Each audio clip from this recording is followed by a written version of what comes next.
গতকাল থেকে আমরা একটা নিউজ দেখছি যে পরীমনি তার গৃহকর্মীর গায়ে হাত দিয়েছে। এটা নিয়ে তো সোশ্যাল মিডিয়া তোলপাড়।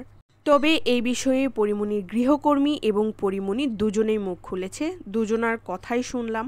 কিন্তু গৃহকর্মীর কথা শুনে আমার কেন জানি একটু ঠটকা লাগলো।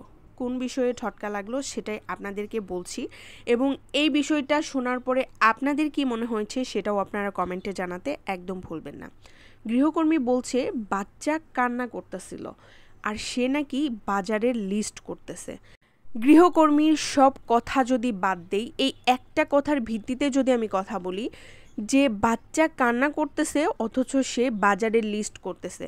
কেন ভাই, বাজারের লিস্ট কি পরে করা যেত না? যখন একজন বাচ্চা কান্না করে মা টয়লেট থেকে উঠে চলে আসে, টয়লেট ছেড়ে, তারপরে দেখা যায় সে খাবার ছেড়ে উঠে যায়, সে গোসল রেখে বের হয়ে আসে বাচ্চাকে থামানোর জন্য, অথচ আপনি কি এমন গুরুত্বপূর্ণ বাজারের লিস্ট করছেন যে বাচ্চা কান্না করছে, সে কান্না আপনার কানে পৌঁছাচ্ছে না। পরীমনি মেকআপ রুম থেকে বের হয়ে এসে সেটা আপনাকে বলছে। আমরা বরাবর জানি পরীমনি বাচ্চাদের ক্ষেত্রে খুবই সচেতন, সে বাচ্চাদেরকে অনেক বেশি ভালোবাসে।